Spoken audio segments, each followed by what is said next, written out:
প্রথমত যেটা বললাম যে আমাদের যে ফাইলটা আমরা নিব পিএইচপি লেখার জন্য, কোড করার জন্য, সেই ফাইলটা হতে হবে .php এক্সটেনশনে। ঠিক আছে, আমি নাম দিলাম ইন্ডেক্স এবং এক্সটেনশন হবে .php। এখন পিএইচপি মানে এমন না যে আমি শুধু এখানে পিএইচপি কোডই লিখবো, এখানে আমার এইচটিএমএলও থাকতে পারবে, আমার ফাইলটা এইচটিএমএলও থাকতে পারবে। আমরা যে ওয়েবসাইটের মধ্যে বিভিন্ন পেজগুলো দেখি, ধরেন home page, about, contact us, সব কিন্তু পিএইচপিতেই আছে, কারণ ওখানে পিএইচপির কোড আছে। হ্যাঁ, যেহেতু পেজগুলো ডাইনামিক, সেহেতু ওখানে পিএইচপির কোড মাস্ট থাকবে, আর পিএইচপির কোড যেখানে থাকবে সেখানে সেই ফাইলটার নাম অবশ্যই .php হতে হবে। তো দেখেন .php তে আছে। এরপরে আমরা এখন এখানে কি করলাম, পিএইচপির ট্যাগটা দেখেন কিভাবে পিএইচপির লাইনটা লিখতে হবে।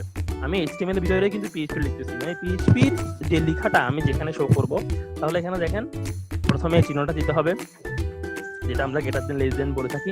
তো আমি লেস দেন চিহ্নটা দিলাম, দেন কোয়েশ্চেন মার্ক, দেন পিএইচপি। এখানে কোনো স্পেস থাকবে না, একদম একটা সাথে একটা লাগানো থাকবে।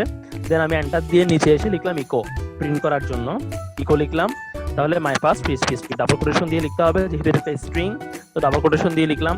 লেখার পরে সেমিকোলন দিলাম, আমাদের কোনো কাজ নাই আর, পিএইচপি ট্যাগটা আমি শেষ করে দিলাম। ঠিক আছে, আবার কোয়েশ্চেন মার্ক দিয়ে গ্রেটার দেন চিহ্ন। তাহলে দেখেন লেস দেন চিহ্ন কোয়েশ্চেন মার্ক দিয়ে শুরু হবে এবং কোয়েশ্চেন মার্ক দিয়ে গ্রেটার দেন চিহ্ন দিয়ে শেষ করতে হবে। তো এটা হচ্ছে আমার পিএইচপির এরিয়া। ঠিক আছে, এই জায়গায় আমার পিএইচপি কোডগুলো আমি লিখতে পারবো। বোঝা গেছে? তাহলে এখন এই জিনিসটা যদি আমি রান করতে যাই, আমি কিন্তু এখানে দেখেন রানে গিয়ে, যদি আমি রানে গিয়ে লঞ্চ ইন ক্রোমে ক্লিক করি, তাহলে কিন্তু এটা এইচটিএমএল না, যেহেতু এটা কিন্তু এভাবে রান হবে না। মানে এই জায়গা থেকে আমাদের প্রোগ্রামটা রান করা কখনোই সম্ভব না। ঠিক আছে, আপনাদেরকে স্ক্রিনটা দেখায় যে আউটপুট কি আসছে, একটু দেখেন আপনারা, তাহলে বুঝতে পারবেন। দেখেন তো, দেখা যাচ্ছে? হ্যাঁ স্যার। তো আউটপুটটা কি এরকম হওয়ার কথা? এটা পুরো কোডটা এখানে চলে আসছে না? হ্যাঁ। তো এটা আমাদের আউটপুট, তার মানে এভাবে করা যাবে না। তাহলে আউটপুট যদি আমাদের দেখতে চাই, প্রথম কথা হচ্ছে আমাদের যে ফাইলটা, যে আমরা index.php ফাইলটা যে আমরা ক্রিয়েট করলাম, এই ফাইলটা আপনাকে ক্রিয়েট করতে হবে কোথায় জানেন? এটা ক্রিয়েট করতে হবে আপনি জ্যাম্প সফটওয়্যারটা যেখানে ইনস্টল দিয়েছেন সেখানে ক্রিয়েট করতে হবে। সো আমি আপনাদেরকে দেখাচ্ছি, ডিরেক্টরিতে গিয়ে দেখা যাচ্ছে। হ্যাঁ স্যার। ওকে, তাহলে এখানে দেখেন আর একটা জিনিস মনে রাখবেন আপনারা, সেটা হচ্ছে জ্যাম্প যখন ইনস্টল দিবেন, সেটা কিন্তু ইনস্টল করার সময় একটা পর্যায়ে কোন ড্রাইভে সেভ হবে সেটা আপনাকে দেখায়। তো বাই ডিফল্ট আমরা জানি সব সফটওয়্যারে কিন্তু সি তে সেভ হয়, তাই না? তো এখন এটাও কিন্তু লোকেশন সি দেখাবে, মানে ইনস্টল হওয়ার সময় আপনাকে লোকেশনটা দেখাবে, যেটা কোথায় আপনি ইনস্টল করতে চাচ্ছেন। তো সব কখনো সি তে করবেন না, আপনার অন্য কোনো ড্রাইভে সেটা ইনস্টল করবেন, ইতে বা এফ এ, হ্যাঁ, অন্য কোনো ড্রাইভে ইনস্টল করবেন। কারণ বাই চান্স যদি কোনো কারণে আপনার পিসি সেটআপ দিতে হয়, তাহলে আমরা জানি সেটআপ দিতে গেলে তো আমাদের সি ড্রাইভটা কি করতে হয়, ফরম্যাট দিতে হয় না? হ্যাঁ স্যার, সি ড্রাইভটা প্রথমে করতে হয়। হ্যাঁ, সি ড্রাইভটা ফরম্যাট করতে হয়। তাহলে আপনি যদি সি ড্রাইভ ফরম্যাট করেন, আপনি যে ফাইলগুলো জ্যাম্পে করবেন সবগুলো কিন্তু কি হবে, চলে যাবে। ঠিক আছে, সো এটা আমি অনেকবার প্রবলেমে পড়ছি বলে আপনাদেরকে শুরু থেকে বলে দিচ্ছি যে সি ড্রাইভে করবেন না। দেখা যাচ্ছে আপনি কাজ করছেন কিন্তু আপনি সি ড্রাইভটা ফরম্যাট দেওয়ার কারণে ফাইলগুলো চলে গেছে। তাহলে লোকেশনটা চেঞ্জ করে দিবেন, ওখানে সি এর জায়গায় ই বা এফ বা ডি কোন একটা ড্রাইভ দিয়ে দিবেন। তো আমি করছি ই ড্রাইভের মধ্যে। ঠিক আছে, সো ই ড্রাইভে ঢুকলে যেখানে আপনি ইনস্টল করবেন সেখানে দেখবেন এরকম জ্যাম্প নামে একটা ফোল্ডার থাকবে, দেখা যাচ্ছে এটা? হ্যাঁ স্যার। তো এই জ্যাম্প নামে যে ফোল্ডারটা থাকবে, এখানে ঢুকবেন প্রথমে। এখানে ঢোকার পরে আপনি ঢুকবেন হচ্ছে htdocs এ। htdocs অনেকগুলো ফাইল আছে, ওগুলো কিছু করার দরকার নাই। htdocs এখানে ঢুকবেন। এখানে ঢুকে এবার আপনি এখানের মধ্যে ফাইলটাকে রাখবেন। আপনি চাইলে কোন একটা ফোল্ডারের মধ্যে রাখতে পারেন। সাপোজ আমি কি করলাম, PHP টিউটোরিয়াল, আমি এই ফোল্ডারের ভিতরে রাখলাম। ঠিক আছে, আরেকটা ফোল্ডার ক্রিয়েট করে কোথায়, htdocs এর ভিতরে। আবার খেয়াল করেন, প্রথমে আপনি ওই ড্রাইভে ঢুকবেন যে ড্রাইভে আপনার জ্যাম্পটা ইনস্টল করছেন, ওই ড্রাইভে ঢুকে জ্যাম্প ফোল্ডারে ঢুকবেন, জ্যাম্প থেকে htdocs এ ঢুকবেন, ঢুকে দেন একটা ফোল্ডার ক্রিয়েট করে সেখানে আপনি রাখবেন। আমরা যখন প্রজেক্টের কাজ করি, যেমন আমি একটা প্রজেক্টের কাজ করে আমি এখানে একটা প্রজেক্ট ফোল্ডার রাখি, সেখানের মধ্যে রাখছি। তো আপনারা এখানের মধ্যে একটা ফোল্ডার করবেন, যেমন আমি PHP টিউটোরিয়াল একটা ফোল্ডার করছি, সেখানের মধ্যে আমার এই index.php ফাইলটা আছে। বোঝা যাচ্ছে? হ্যাঁ। এবং .php করার পরে এক্সটেনশন চেঞ্জ হয়েছে কিনা সেটা খেয়াল রাখবেন। এখানে টাইপে গিয়ে দেখবেন যে PHP স্ক্রিপ্টে লেখাটা আসছে কিনা। যদি আপনার একটা ইন্ডেক্সটা যদি আপনার এক্সটেনশন চেঞ্জ না হয় কোনো কারণে, তাহলে কিন্তু এখানে PHP স্ক্রিপ্ট লেখাটা আসবে না। ঠিক আছে, এখানে PHP স্ক্রিপ্ট আসছে, তার মানে আপনার ফাইলটা এখন PHP আছে। তো আমি ফাইলটাকে এখানে রাখলাম। এখন আমি কিন্তু এখান থেকে আপনাদেরকে করে দেখাইছি। তো এটা আমি এখন রান করব কিভাবে? আপনি কিন্তু ফাইলটা এভাবে ক্রিয়েট করবেন, ঠিক আছে? জ্যাম্পে ঢুকে htdocs এ ঢুকে আপনি রাখবেন অথবা কোনো ফোল্ডারের ভিতরে রাখবেন। ওকে, তাহলে এখন রান কেমনে করতে হবে? রান করার জন্য প্রথমে আমি ব্রাউজারে যাব। আমার ফাইলটা তো এখানে আছে, index.php নামে আছে। আমি যেখানে আমি রান করবো আগে আমি ব্রাউজারে ঢুকবো।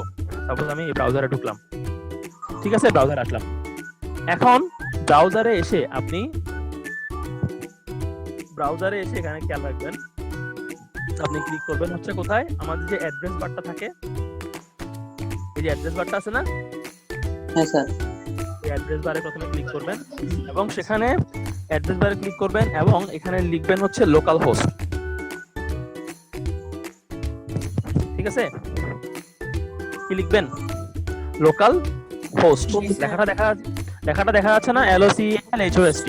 তো এই লোকাল হোস্ট মানে হচ্ছে আমরা এখন জ্যাম্পের মধ্যে যে htdocs যে ফোল্ডারটা আছে ওই htdocs ফোল্ডারের ভিতরে আছি। তো এখন আমরা ওই ফোল্ডারের মধ্যে আরেকটা কিন্তু ফাইল নিছি, নাম হচ্ছে PHP টিউটোরিয়াল। আমি ফোল্ডারের নামটা লিখলাম,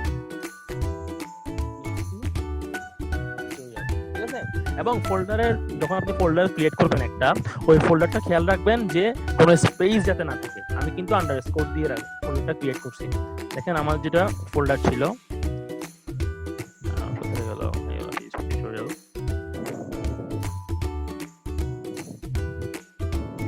এখানে খেয়াল করে দেখেন আমি কিন্তু ফোল্ডারটার যে নামটা দিছি সেটা কিন্তু PHP_tutorial।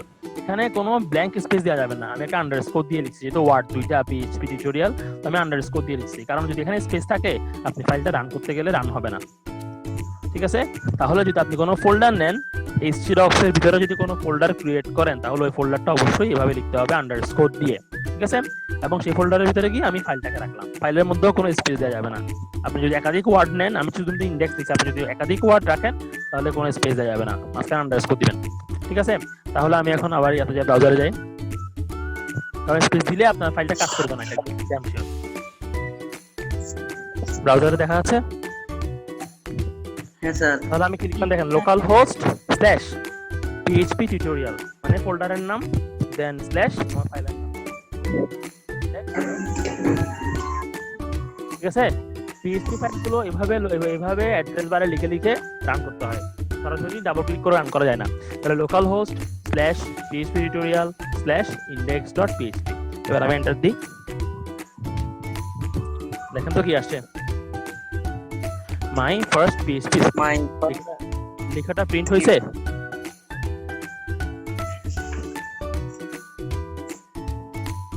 কি বুঝছেন জিনিসটা? স্যার কাছ থেকে আরেকবার একটু যদি ইয়ে করেন। আচ্ছা ঠিক আছে, আমি প্রথম থেকে বলি। তো সবার আগে শুরুতে আপনাকে যে কাজটা করতে হবে সেটা হচ্ছে আপনাকে আগে অ্যাপাচি সার্ভারতে, আমাদের যে সার্ভারটা আছে, প্রথমে ওটাকে কি করতে হবে? ইনস্টল করতে হবে। আমাদের যে আমরা যে জ্যাম্প সফটওয়্যারটা বলতেছি, যে জ্যাম্প ইয়াটা আছে, অ্যাপ্লিকেশনটা আছে, জ্যাম্পটা প্রথমে ইনস্টল করবেন। তো ওই জ্যাম্প ইনস্টল করার পরে, ওই সফটওয়্যারটা ইনস্টল করার পরে যখনই আপনি কোড করতে আসবেন, হ্যাঁ, কোড করার শুরুতে আপনাকে আগে জ্যাম্প কন্ট্রোল প্যানেলে গিয়ে কি করতে হবে? অ্যাপাচিটাকে স্টার্ট করে দিতে হবে। তো জ্যাম্প আপনি এখানে সার্চে গিয়ে খুঁজতে পাবেন, ঠিক আছে? যদি আপনার আপনি ইনস্টল করবেন তখন আপনি জ্যাম্প এভাবে দেখেন সার্চ করলে চলে আসবে। জ্যাম্প কন্ট্রোল প্যানেল লেখাটা দেখা যাচ্ছে? Yes sir. সো এখানে রাইট বাটন ক্লিক করলে আপনি এখানে পিন টু টাস্ক বার দিলে, আমার নামে পিন করা আছে বলে আমার এখানে আনপিন দেখাচ্ছে। তো pin to task bar use করলে, ক্লিক করলে আপনার এই জ্যাম্পের যে আইকনটা দেখা যাচ্ছে, এই যে আইকনটা দেখা যাচ্ছে, সেটা এখানে আপনার টাস্ক বারে চলে আসবে। এটা করতে বলছি কেন? কারণ আপনি যখন বারবার কাজ করতে যাবেন, টাস্ক বারে থাকলে ইজি হয় আর কি, আপনি একবার ক্লিক করলে প্যানেলটা চলে আসছে। তাহলে পিন করার পরে আপনি যখন ক্লিক করবেন তখন এরকম একটা উইন্ডো আসবে, এটাকে বলা হচ্ছে জ্যাম্প কন্ট্রোল প্যানেল, ঠিক আছে? তো কন্ট্রোল প্যানেল, আমার এটা ভার্সনটা অনেক পুরাতন, আমি নতুন ভার্সন নিচ্ছি না কারণ এটাতে কাজ চলে যাচ্ছে। তো আপনারা যে কোনো ভার্সনই পেয়ে যাবেন। এখন এটা নেওয়ার পরে দেখবেন এখানে মডিউলের মধ্যে অ্যাপাচি, মাইস্কেল এগুলো দেখা আছে। তো এখানে আপনি অ্যাপাচিটা দেখবেন, যে অ্যাপাচি লেখাটা আছে ওই অ্যাপাচি লেখাটা দেখবেন। এই লেখাটা বরাবর গিয়ে আপনি যখন অ্যাকশনে যাবেন তখন দেখবেন এখানে স্টার্ট লেখা আছে, ঠিক আছে? তো এই অ্যাপাচি বরাবরে গিয়ে অ্যাকশনের মধ্যে আপনি স্টার্ট লেখাটা পেয়ে যাবেন। তো স্টার্টে যখন ক্লিক করবেন আপনার সার্ভারটা স্টার্ট হয়ে যাবে, এবার আপনি পিএইচপি রান করতে পারবেন। তাহলে এটা স্টার্ট করে দিলাম আমরা, এটা স্টার্ট হয়ে যাবে, ভালো কথা। স্টার্ট হওয়ার পরে এবার আমি কোড করব। তো আমি একটা ফাইল যে ক্রিয়েট করব, ওই ফাইলটা ক্রিয়েট করার জন্য আমি আগে পিসিতে যাব, আমার যেখানে সফটওয়্যারটা কি করা আছে ইনস্টল করলাম আমি জ্যামটা, সেখানে যাব এবং জ্যামটা আপনারা ইনস্টল করার সময় অবশ্যই সি বাদে অন্য কোনো ড্রাইভে ইনস্টল করবেন, এটা যেন মনে থাকে। সো আমি ইতে করছি, ইতে ঢুকলাম, জ্যাম্পে ঢুকলাম, htdocs এ ঢুকলাম, ঢুকে একটা ফোল্ডারের মধ্যে আমি কাজগুলো করতে যাচ্ছি, যেগুলো যেমন পিএইচপি যে টিউটোরিয়ালগুলো আমি শিখবো, যে ফাইলগুলো আমি বানাবো, সবগুলো আমি একটা ফোল্ডারে রাখবো যাতে এলোমেলো হয়ে না যায় আর কি। এখন যে ফোল্ডারটা বানাবো ওটাতে কোনো স্পেস দেওয়া যাবে না। ধরুন আপনার ফোল্ডারের শব্দ দুইটা, একটা পিএইচপি একটা টিউটোরিয়াল। সো দুইটা শব্দ যদি লিখতে হয় আমরা আন্ডারস্কোর দিয়ে লিখবো, দেখেন পিএইচপি আন্ডারস্কোর টিউটোরিয়াল, ঠিক আছে। সো আমি ফোল্ডারের মধ্যে ঢুকে একটা ফাইল ক্রিয়েট করলাম, নরমালি ভাবে আমরা যেভাবে ফাইল নিই, নিউতে গিয়ে আপনি একটা ফাইল নেবেন, টেক্সট ডকুমেন্ট নিলেন সাপোজ, এখানে আপনি এটার নাম দিলেন অ্যাবাউট কথা, আর টেক্সটটা মুছে দিয়ে এক্সটেনশন কি হবে পিএইচপি। ওকে, তাহলে দেখেন আপনি এখানে খেয়াল করবেন যে পিএইচপি স্ক্রিপ্ট লেখাটা আসছে কিনা। এটা আসছে মানে আপনি শিওর যে এটা ফাইলটা পিএইচপি হয়ে গেছে, ঠিক আছে। সো এবার এটাকে আপনি এডিট করবেন, লিখবেন এখানে যা লেখার, এটাকে আপনি নোটপ্যাডে নিয়ে গেলেন, নোটপ্যাডে গিয়ে এবার এখানে কোড করবেন, বোঝা গেছে। এখানে আপনি যা কোড করা করবেন, আর এবং অবশ্যই এখানের মধ্যে HTML থাকতে পারে, পিএইচপি থাকতে পারে, মানে পিএইচপি থাকলেই আপনার ফাইলটা পিএইচপি হতে হবে। এবার এখানে HTML থাকুক, CSS থাকুক, কোনো সমস্যা নাই, সেগুলো ওগুলোর মতো করে কাজ করবে। এবার আমি HTML এখানের মধ্যে পড়তে পারি, তারপরে এখানের মধ্যে heading আছে,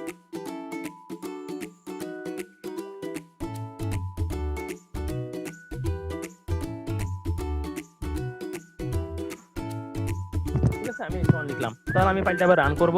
তো রান করার জন্য কি করতে হবে, আমি এখান থেকে রানে গিয়ে লঞ্চ ইন ক্রোম দিলে কখনো কাজ করবে না এটা। এটা করার জন্য কি করতে হবে, আমাদেরকে যেতে হবে ব্রাউজারে। ব্রাউজার দেখা যাচ্ছে? Yes sir. হ্যাঁ, ব্রাউজারে যাবেন, ব্রাউজারে গিয়ে এখানে কি করবেন, অ্যাড্রেস বারে যাবেন, অ্যাড্রেস বারে গিয়ে প্রথমে লিখবেন লোকাল হোস্ট স্ল্যাশ, হ্যাঁ লোকাল হোস্ট স্ল্যাশ দিবেন, দেওয়ার পরে লোকাল হোস্টটা হচ্ছে আপনার জ্যাম্পে আপনি যে অ্যাপাচিটা যে স্টার্ট করছেন, হ্যাঁ অ্যাপাচিটা হচ্ছে লোকাল হোস্ট সার্ভার, স্যার, ঠিক আছে। তো এই লোকাল হোস্ট যখন লিখবো আমরা, এই লোকাল হোস্টটা সরাসরি হচ্ছে কোত্থেকে রিডাইরেকশন করবে, ওই যে জ্যাম্পের মধ্যে যে htdocs। তাহলে আমরা এখন লোকাল হোস্ট লেখা মানে আমরা এখন htdocs এর ভিতরে আছি। এবার htdocs এর ভিতরে ঢুকে আমরা একটা ফোল্ডার ক্রিয়েট করছি, ফোল্ডারটার নাম হচ্ছে কি,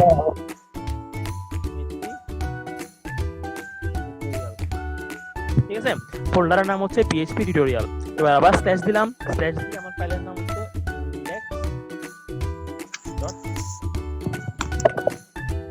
তাহলে দেখেন দেখা যাচ্ছে বিটিসি ইউনিভার্সিটি। হ্যাঁ স্যার। তো এটা হচ্ছে আমার H1, এটা HTML এর পার্ট, এটা হচ্ছে PHP এর পার্ট। তাহলে HTML এর ভিতরে এভাবে PHP লেখা যায়। এখন যদি আপনার কোনো কারণে এখানে ভুল করেন, সাপোজ আপনি PHP টিউটোরিয়ালে বানান মানে আপনার কোনো কারণে ফোল্ডারটা আপনি ভুল লিখছেন, আপনি অ্যালটা দিতে ভুলে গেছেন, তাহলে দেখেন তো ফাইলটাকে দেখাবে না স্যার, অবজেক্ট নট ফাউন্ড হবে। অবজেক্ট নট, কারণ হচ্ছে কি লোকাল আপনার ব্রাউজারটা প্রথমে লোকাল হোস্টে যাচ্ছে। লোকাল হোস্ট মানে কোনটা, জাম্পের ভিতরে ঢুকে htdocs এর ভিতরে ঢুকলো। এখন htdocs এর ভিতরে ঢুকে সে PHP টিউটোরিয়াল নামে কিন্তু কোনো ফোল্ডার খুঁজে পাচ্ছে না, কারণ সেখানে নামে কোনো ফোল্ডার তো নাই। এই নামের কোনো ফোল্ডার কি আছে? না নাই। তাহলে আমি যেটা ক্রিয়েট করলাম L দিয়ে দিলাম, তাহলে এখন সে কিন্তু খুঁজে পাবে। তাহলে এখন সে ফোল্ডারটা খুঁজে পাবে, ফোল্ডারের ভিতরে আবার এই ফাইলটাকেও সে খুঁজে পাবে, বুঝা গেছে। এইভাবে লোকাল হোস্ট লিখবেন প্রথমে, দেন আপনি যদি কোনো ফোল্ডার ক্রিয়েট করেন, তাহলে ফোল্ডারের নাম লিখবেন, তারপরে গিয়ে ফাইলের নামটা লিখবেন, বুঝা গেছে। তো আমরা PHP কিভাবে শুরু করতে হয়, কিভাবে সফটওয়্যার ইনস্টল করতে হয় বললাম, কিভাবে আপনি কন্ট্রোল প্যানেলে স্টার্ট করবেন, স্টার্ট করে এসে দেন আপনি কোডটা করবেন।